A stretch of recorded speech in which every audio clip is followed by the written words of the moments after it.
sent me a pair of these ZE3000s to check out, and they're their TWS in-ear monitors, and they come in black or white, and I've got a pair in white here. And I certainly think the case looks the part. I mean, I've had some AirPods Pros for quite a long time, and yeah, I can tell, well, the finals look more attractive, even if the kind of space efficiency of the AirPods Pro is better. But that aside, well, as far as design goes, they're not particularly sophisticated as far as what you get. You only get aptX, and you don't get noise cancelling, so some people might find these a little bit simple, but some of the tuning you might find useful if you kind of listen more to classical and jazz, which I'll talk about in a bit. But design-wise, I really like, their industrial design. So you can see the kind of stippling on the case. It resembles what's on their headphones. I mean, I have ZE3000 Pros here, which I can kind of squeeze on screen. And you see on the plastic they have, let's get in the focus spot, this kind of like wet look, which looks really cool. And, well, it certainly looks nicer than what Apple presents.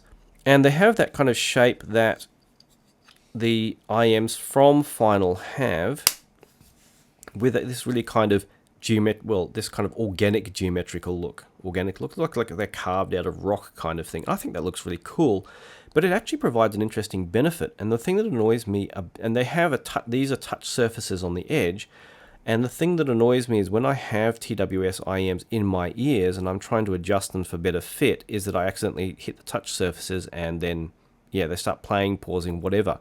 And so you have this nice big surface you can actually press on to get them to give a better fit, and then the touch surface is smaller. So that weird kind of organic shape that Final makes their IEMs in actually works out well for a pair of TWS models. So as far as things go, otherwise they have a standard 5mm nozzle, and they have these kind of slightly slimmer, I guess, Type E tips which go on there. They're slightly slimmer than the normal ones. But of course, being single flange, well, you're kind of limited to, they're not going to be very noise isolating compared to a good pair of, say Sony's or Apple or whatever. And that's going to be that kind of limitation. So as I'll talk about in the sound, that's probably going to make them work better for if you're in a quiet room rather than if you're in a noisy place out and about. And that's where we get into the sound, because the initial sound when you listen with them, is very punchy and engaging. So super amounts of bass, a little bit excessive maybe. It's kind of more like, if you're thinking like you just showed you the ZE8000 Pros, it's more like the tuning of the ZE8000, which has a lot of bass in there. And initially they sound really engaging, but actually really open and spacious, because they have a fair bit of treble going on there too. And that ends up working, for it in the sense that they sound open, but against it in the fact that, well, Bluetooth, simply put, just is not good with treble quality, especially aptX, and AAC is worse, so Apple is worse in that regard.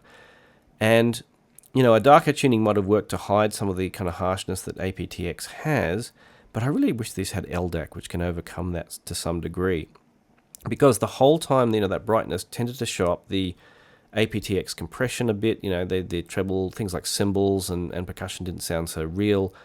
But it did work out really well in that way, in that jazz and classical sounded really good on these. So, for example, like Patricia Barber, which is kind of more and more in the jazz direction, we had good punchy bass, not overwhelming, although maybe a little bit at higher volumes, but they still sounded spacious unless you tried to turn up too loud. And then sometimes it can become a little bit boomy, but there was good space to the sound, and the percussion comes through reasonably well, even if the cymbals kind of suffer. Cymbals are always the first to suffer in something like Bluetooth compression, because they have high frequencies going on in there, and that's where high frequencies are cut first in any kind of lossy compression. Now, Don Giovanni is where it worked pretty well. Really good sense of space to the orchestra. Drums come through really well. Violins are reasonable sounding. Well, reasonable. We're talking Bluetooth headphones here. And, enough for casual listening, which is, what these are really good at. And there's no harshness or anything unpleasant. Even if most of the instruments are kind of sounding like they're coming from a blob in the center, the general refinement of them was pretty pleasant.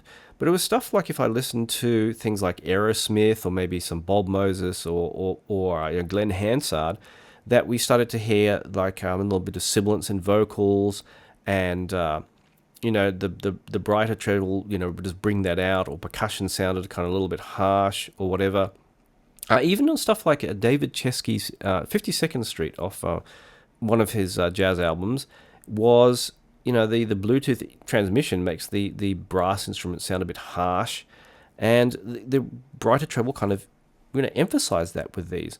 And, like Massive Attack, of course, the bass is just the standout feature, really excellent, a lot of bass.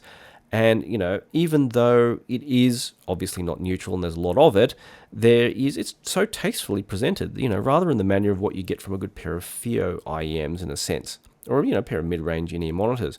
So, and again, but the brighter treble, brings out the, compression and the sibilance, and it's not so nice.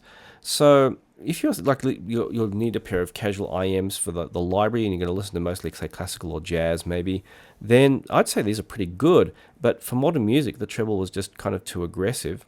Now, of course, like a lot of TWS IEMs, the maximum volume isn't that loud. So quieter music, like if you're listening to some classical, which is like got higher dynamic range, it may not work out, may not be such a good combination as well. So you may like them, and if you don't mind a little bit of a harsher sound, you don't mind a bit of sibilance, then you might find them even more flexible with music than I did. So as always, thank you for watching my latest video. If you'd like my buying advice, like some help with these things, consider becoming a supporter. Supporters are what make this channel happen. Consider that you may be spending hundreds or even thousands of dollars on audio gear, helping me out with a couple of bucks to make sure you get the right things and don't make any really big mistakes, which could be way more expensive than that, is certainly worth considering. And if you'd just like to buy me a coffee, you can do that too, and you can see the links in the description.